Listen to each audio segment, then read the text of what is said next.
जब श्री कृष्ण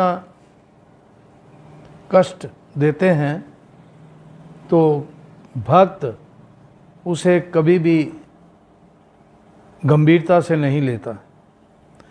वह सोचता है कि श्री कृष्ण की कृपा है, उन्होंने मुझे कष्ट दिया है। हर कष्ट को भगवान का प्रसाद मानता है, क्योंकि जितने भी कष्ट आएंगे वो हमारे सुधार के लिए होते हैं।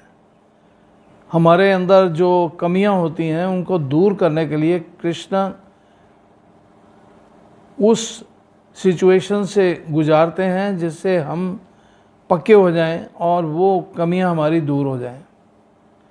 ठीक उसका उदाहरण ये है कि सुनार सोने को गलाता है, तो गलाता है तो सोना प्योर हो जाता है। इसी प्रकार हमें कष्ट देकर के भगवान हमें शुद्ध करते हैं, हमारी कमियों को दूर कर देते हैं। भक्त कभी भी कष्टों को कष्टों के रूप में नहीं लेता। वो कभी नहीं सोचता कि मेरे को कष्ट मिल रहे हैं। वो भगवान की कृपा का अनुभव करता है कि भगवान कितने दयालु हैं कि सीधे मेरे जीवन में हस्तक्षेप करके मुझे सुधारना चाह रहे हैं। ये श्री कृष्ण की महान कृपा है। ये एक भक्त की दृष्टि है। भक्त इस तरह से सोचता है। हम लोग जरा सा कुछ हो जाए तो भगवान को छोड़ देते हैं, भक्ति को छोड़ देते हैं, सब कुछ छोड़ देते हैं। वास्तव में हम भक्ति कर किस लिए रहे हैं? हम भगवान की प्रसन्नता के लिए कर रहे हैं। यदि हम अपनी प्रसन्नता के लिए करेंगे तो हम छोड़ देंगे। यदि हम ये समझ के करेंगे कि हम भगवान की प्रसन्नता के लिए कर रहे हैं तो कभी भी कष्टों के आने के बाद हम भगवान को किसी कीमत पर भी छोड़ नहीं सकते, बल्कि हमारी सेवा और ज़्यादा गंभीर हो जाएगी। यदि हम भगवान की सेवा को गंभीरता से नहीं ले रहे, यदि हम सेवा इसलिए कर रहे हैं कि हमारा कोई मोटिव पूरा हो, तो वो सेवा भगवान को स्वीकार्य नहीं होती।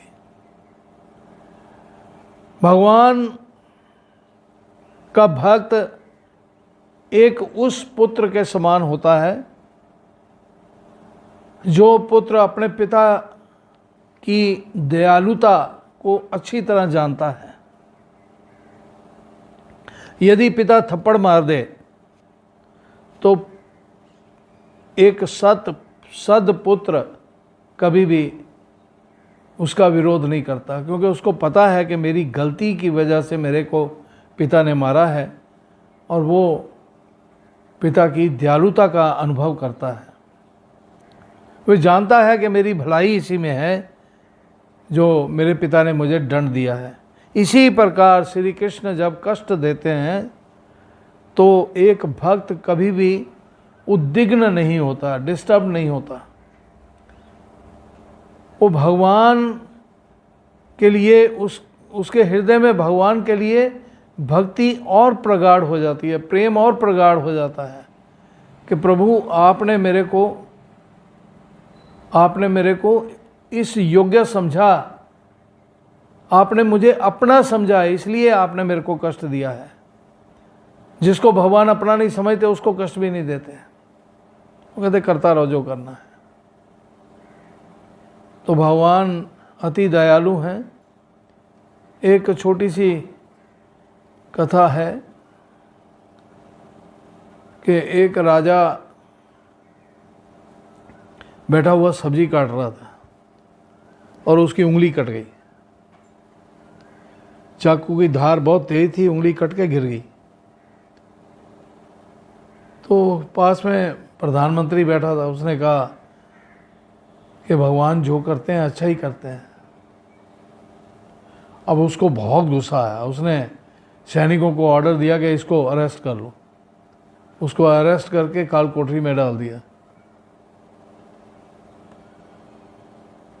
समय बीत गया। राजा शिकार खेलने गया एक दिन, तो वहाँ भटक गया तो रात हो गई।